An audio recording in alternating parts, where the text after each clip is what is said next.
Jadi pemirsa, permasalahan KRIS dan GPN yang dipersoalkan oleh Amerika Serikat atau AS dalam negosiasi dengan Indonesia menunjukkan beberapa poin penting. Indonesia seperti banyak negara berkembang lainnya berupaya untuk membangun kedaulatan ekonomi digitalnya. Kebijakan KRIS dan GPN Jadi Amerika Serikat menilai kebijakan Indonesia terkait KRIS dan GPN berpotensi membatasi akses perusahaan pembayaran asing seperti Visa dan Mastercard ke pasar Indonesia. Hal ini dianggap sebagai bentuk proteksionisme digital. Jadi soal proteksionisme ini kan juga digaungkan oleh Amerika Serikat ya. Jadi kenapa kalau Indonesia melakukan proteksionisme digital? Iya, jadi agak double standard ya sebenarnya Eva ya. Nah, Menteri Koordinator Bidang Perekonomian Erlangga Hartarto menegaskan pemerintah telah berkoordinasi dengan Bank Indonesia dengan Otoritas Jasa Keuangan terkait masukan dari pihak Amerika Serikat. Kita akan dengarkan pernyataannya berikut ini.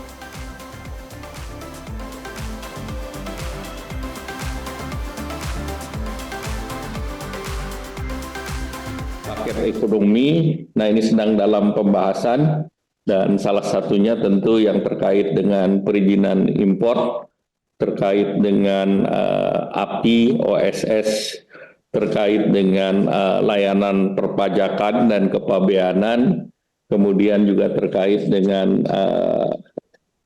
pengaturan daripada kuota dan juga termasuk di dalamnya sektor keuangan. Kami sudah berkoordinasi dengan OJK dan Bank Indonesia, terutama terkait dengan payment yang diminta oleh pihak Amerika. Dalam beberapa waktu terakhir pemirsa, hasil negosiasi antara Indonesia dan Amerika Serikat menyoroti kebijakan sistem pembayaran digital kita, terutama KRIS dan GPN. Iya, untuk menganalisis lebih lanjut perspektif ini dan dampaknya bagi Indonesia, telah bergabung bersama kami peneliti KOR Indonesia, Yusuf Randy Manilet. Selamat sore, Mas Yusuf. Selamat sore Mbak Eva dan Mbak Uma. Iya, oke, kita coba pahami dulu apa sebetulnya yang dikhawatirkan oleh Amerika Serikat terkait dengan KRIS dan juga GPN, Mas Yusuf. Iya, jadi sebenarnya kalau kita ikuti apa yang ingin didiskusikan oleh Amerika Serikat ini adalah keterlibatan lebih banyak untuk beberapa produk finansial mereka. Karena kalau kita lihat dari dokumen yang dikeluarkan oleh US Trade-nya, memang konsep dari hal ini. Sehingga ini yang menjadi sistem pembayaran. Negara-negara berkembang lain termasuk di dalamnya India, kemudian Meksiko, Thailand, dan bahkan Vietnam itu juga ikut dalam list negara yang dipermasalahkan ke dalam sistem pembayaran. Sehingga menurut kami sebenarnya ini merupakan salah satu bentuk negosiasi dari pemerintah AS agar nantinya lebih banyak sistem pembayaran yang juga melibatkan sistem pembayaran dari Amerika Serikat.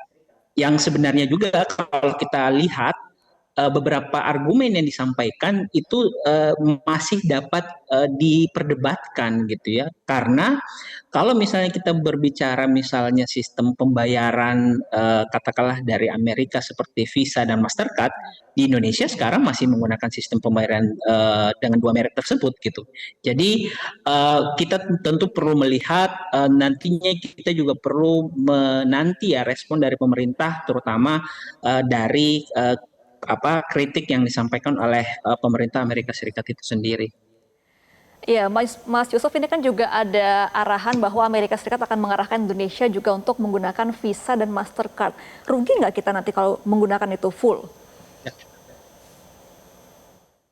Iya, saya kira tentu ini semacam jalan mundur ya, karena sekali lagi kalau kita perhatikan sistem seperti KRIS dan juga GPN sudah punya kinerja yang saya kira cukup baik gitu ya dalam beberapa tahun terakhir ini gitu.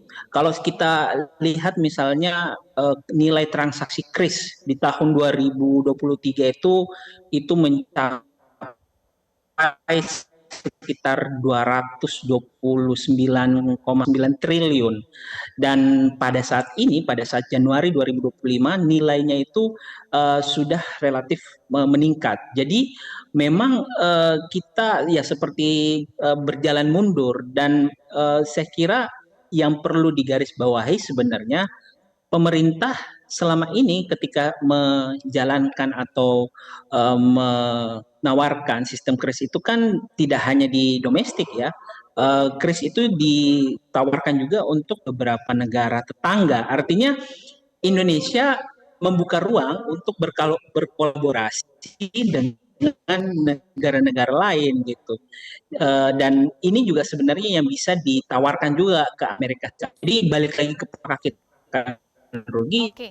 menurut saya tentu kita rugi karena sekali lagi nasional dan juga kris sejauh ini sudah selesai dan kita sudah Dari Amerika Serikat.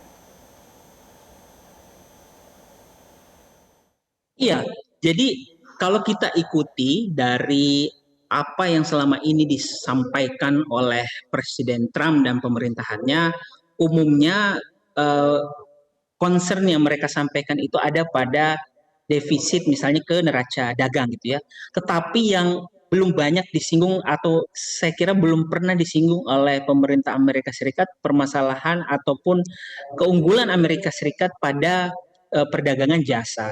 Kalau kita perhatikan misalnya Amerika Serikat itu mengalami surplus yang relatif besar untuk perdagangan jasa.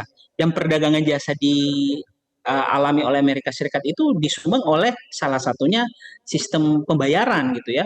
Bahkan untuk dengan Indonesia surplus perdagangan jasa Amerika Serikat itu mencapai 1,49 miliar US dollar dan itu nilai yang cukup besar. Jadi saya kira ini bisa menjadi pintu masuk untuk pemerintah dalam melakukan negosiasi.